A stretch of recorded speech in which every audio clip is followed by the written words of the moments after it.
Because it becomes very certain to me as I visit around the room that this is not a topic we've talked a lot about in our schools. But don't feel bad, because very few schools do. We tend to hold to some practices that have been the way we've always done business in schools, rather than stop every now and then and reflect on that. The business of schools is that since the formation of the public high school back in the late 1800s is when we started grading kids. Prior to that, we were amazed that kids could actually learn and not be graded on stuff. But it's true, they can. But because we developed a grading system, first at the college level, then into the high schools, and then it permeated the schools, moved down to the middle school, and now happening in elementaries like crazy, we went with this system of averaging scores. When in fact there are other ways of looking at numbers when you list them out. We teach kids other ways of looking at numbers all the time, but we choose to average the scores. Dates all the way back to the late 1800s. Achievement of a standard. What's the best evidence that you have in front of you about the level of achievement that Madeline now has demonstrated? She becomes very consistent with the writing when she hits, the last 3 writing episodes are an 80 and a 90 and a 90. The evidence is in front of you. Now here's what we do. We get into computer programs and we get into grade books that spew out numbers, and we forget that it's about learning, and we just got the numbers going on. Her best evidence, your best evidence of what she can do is B-level work. Let me remind you why she can do B-level work now. She had an amazing teacher. No, I'm serious. I'm just telling you. She was, I bless her all the time because she helped Madeline become a better writer. For that teacher not to recognize that she did that and to recognize Madeline's effort towards that, to me that just seems wrong for you and for her. Had we gone strictly with averaging her scores, I know this is a bit simplistic, and I'll give you some other models that work with this, but had we just gone with averaging her score, the letter grade of a D, Madeline can do math. And she could figure out real quick that, good Lord, because of that one first writing assignment, my teacher averages and gives an average score, I've got to be unbelievable, and I'm not. That's why I'm in her class to begin with. I can't somehow move from a lousy writer to a great writer within one context of writing. But I can as I learn continuously throughout the semester. Yes? Yeah, let's flip the scoring around, okay? Because I think we need to. I don't have it on the screen, but you guys envision this, okay? She starts with a 90, so she's in the classroom, she studies hard. We don't even have to make it composition. We could make it anything, okay? But let's say it's composition, and she starts off and she's a great writer. And then the next one, she's a great writer. And then she slips a little bit. You're not worried at the 80, are you? It's a little slip, something missed, I don't know, you know? But when she hit that 60 mark, what did you do? Yeah, you went in, you conferenced with her, you worked with her, you helped her, you tried to change it. You just didn't get with a 60, you intervened. So when you flip the numbers, if you look at them beyond numbers and look at them in terms of learning, you say, I'll intervene. I'll see what she needs help with. Now, my thinking is that in most cases, in most cases when you intervene, because you're skilled, because you're good at what you do, she won't end up with a 40. But if she ended up with a 40 at the end of the year, you would have to wonder, wouldn't you? What in the world happened here? How could a kid that started as a great writer become not a good writer by the end of the year or the end of the semester? And here's what you could do, honestly. If this was the writing piece, you could go and you could ask Madeline, you could figure out what was going on, you could wonder what happened here. Anybody ever have a bad day? Raise your hand if you've ever had a bad day in your life as a teacher. Nobody. Anyone ever had a bad day at home in life as a teacher, and you come to school and it's just not your A game today? Not your A game today. But you know what? And so therefore you're not as effective as you could have been. Look, Madeline can have a bad day too. Other kids can too. This in another classroom, in another time in her educational career, it was, I believe it was Algebra 2. And she wasn't there for the final and the week before the final because her grandfather died. And she bombed the final. And this teacher recognized that, really from all of our assessments along the way, you seem to understand this.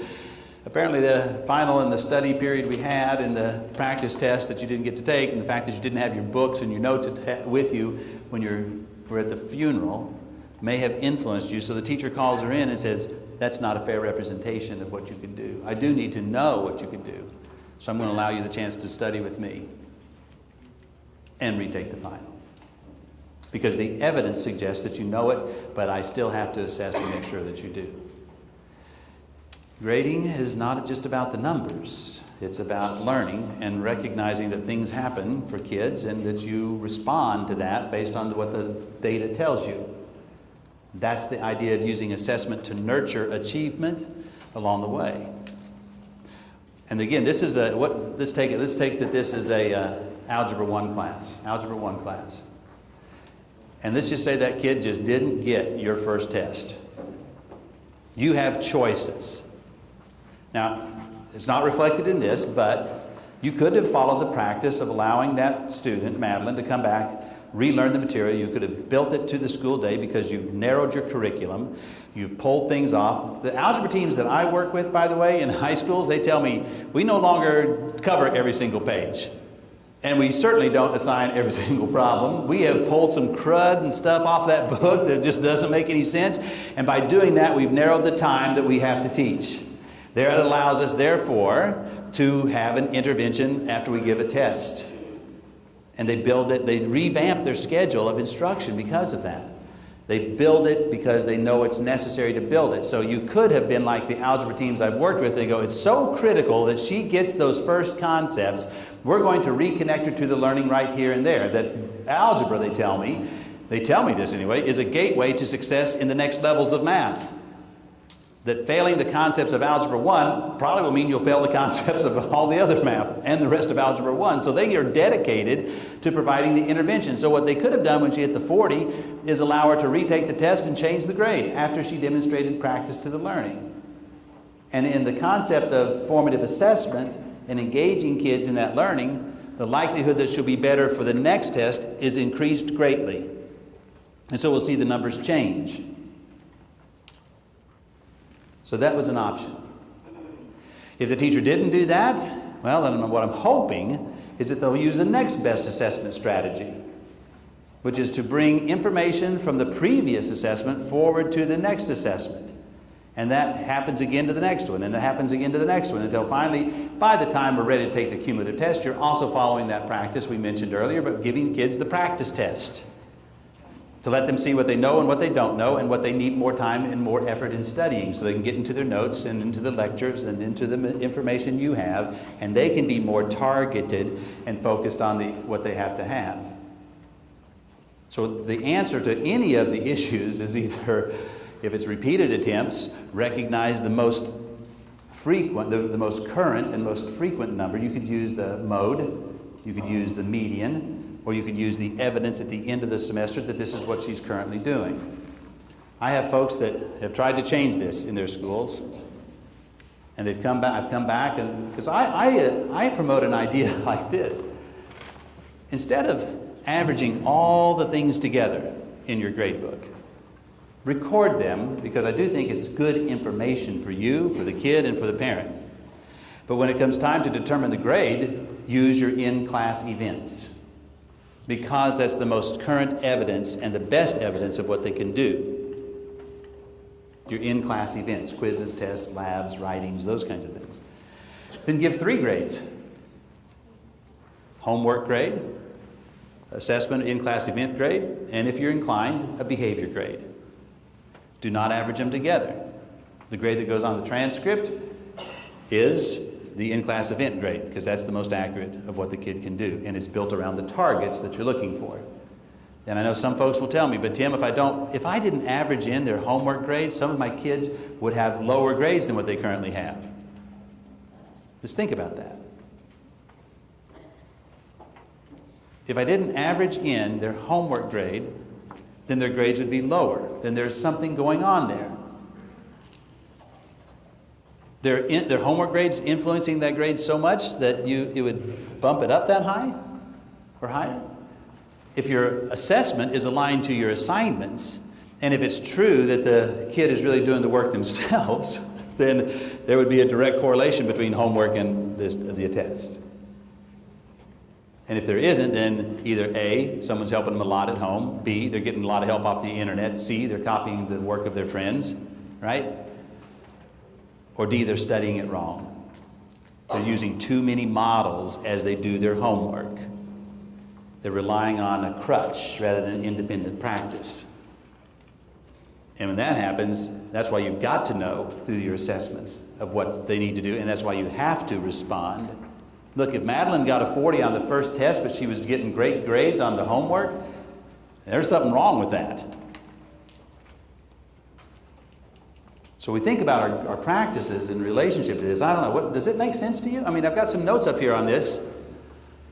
So what if they went with that practice of, I've given you some explanations for it, but what if I went with that practice of she can retake the test? Because the question up here is, how will you convince kids it's a good idea to study the first time?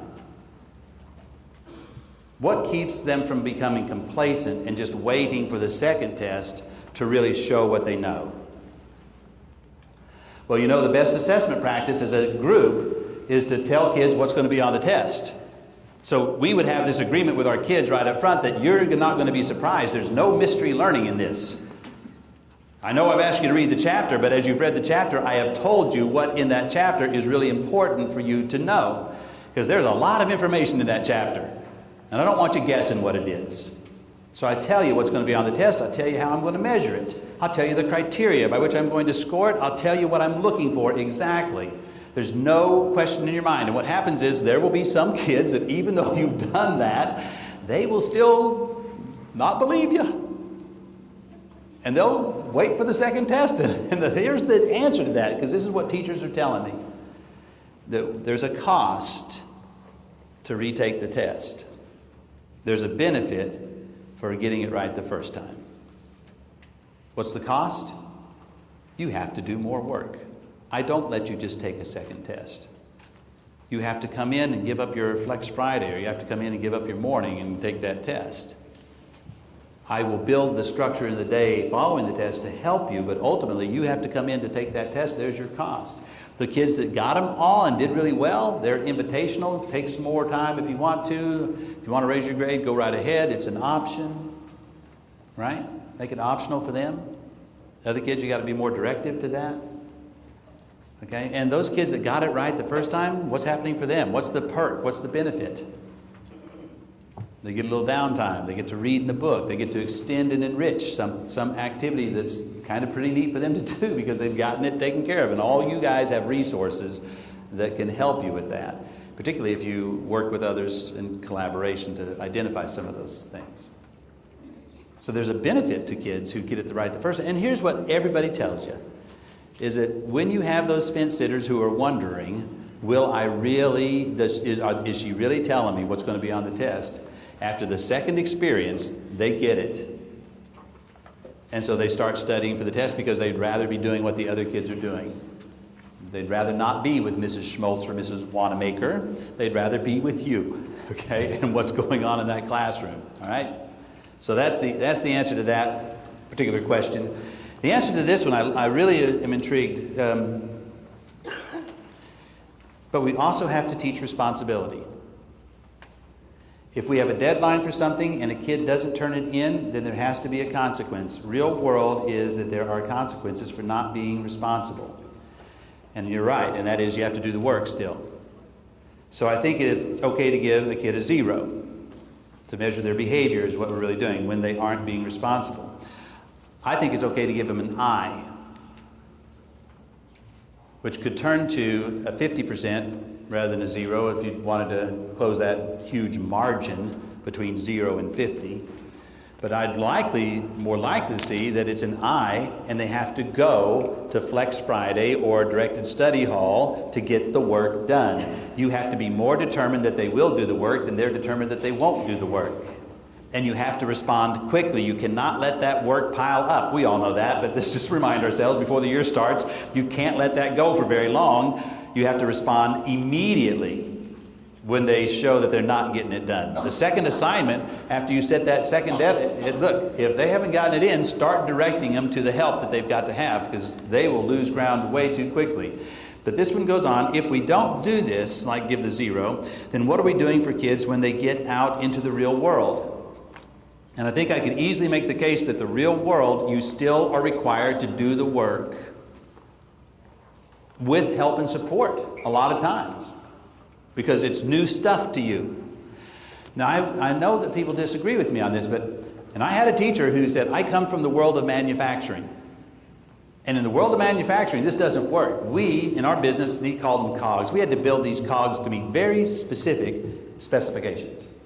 And if we failed at any point in time to do that, then the company lost money, we lost the account, people lost their jobs, you don't get a second chance. And also, there's always someone that says, and you don't get a second chance packing the parachute, you don't get a second chance taking that operation, and you don't get a second chance flying the airplane if you crash it, and all those kinds of things. Now, here's what's wrong with that, in my opinion, and from what we know about the real world. No one has ever set a person to build that cog, to meet that specification that could cost people jobs, who's never done it before, who's never practiced the skill, been coached through the skill, have a mentor, a master, who hasn't tried it repeatedly over and over again to get better at it, to finally prove that they are ready to demonstrate that they can make that cog on their own. We don't do that to people. We get them training. My son's taking a new job out in Phoenix. He will have at least 3 weeks of training on the concepts and the ideas that he has to do in that workplace. He will practice that regularly. They will give him feedback about how he's doing in that performance. Eventually, even though he still has a mentor, eventually he'll take and he'll wade into those accounts himself, but there will still be someone guiding him and helping him along the way. That's the real world, when you think about it. And the person that packs your parachute, trust me, it's not their first time.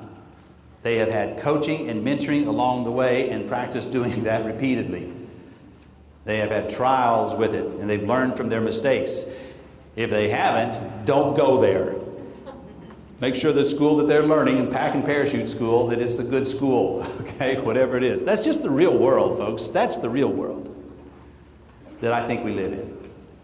You have to determine the ideal world you want. Then here's the final part of this one, and I do appreciate this one, because I've had to really think this one through, okay? Because what about college professors? They don't give you a second chance. In the data I showed you earlier, 50% of the kids who enter college graduate from college. I don't think I'd want to model my school after something that unsuccessful. Nor do I want to model my practices after something that is that unsuccessful. But let's take that to another point. Anybody here have kids in college? 4 kids in college. You know how many college teachers they're going to have over the course of their 4 years? If they get it done in 4 years, they'll have at least 32. If they change their major, you might up that to about 45 and add a few more dollars to the cost. And let me just tell you that you can't predict for 1 second. Look at your kids' course requirements that are coming out of those college professors and ask yourself, wow, does that make any sense? Does it really make any sense? Don't model ourselves after a college and a university that doesn't get good results. I mean, 33% drop out their freshman year. We wouldn't tolerate that in schools, in public schools. We wouldn't say that's a good practice in public schools, would we? So don't model it after bad practices. Finally, understand that at college and universities, since you can't predict what those are going to be, don't try to guess it.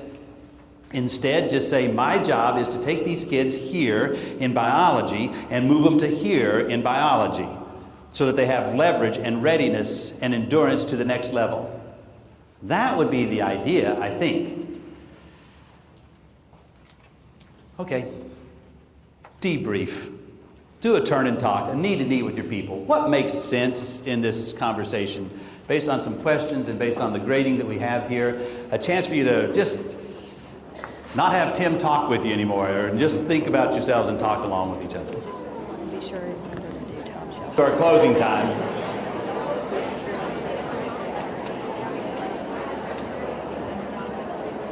I definitely want to get us out of here by 3, so here's our final piece.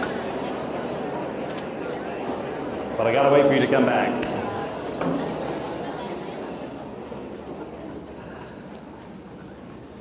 As a principal, I was a firm believer in a concept called reciprocal accountability, which says that for everything that I ask of my staff, I have the responsibility to provide you with the resources and the tools and the strategies and the models by which to do the work and the time to do it. So build the time in on your journey. In your handouts, you have examples of how teams have answered those 4 critical questions, how they've unwrapped standards and put them into kid-friendly terms, how they use assessment to nurture achievement, how they use a protocol to work through the data, and you have seen a video of all kinds of interventions. And I trust that you know well that a journey is a journey. And actually in this particular model, because it's a continuous improvement model, you never stop the journey. There's a teacher from Adelaide Stevenson High School, veteran teacher for 28 years, and he simply goes, you know, it's kind of a foreign idea to us.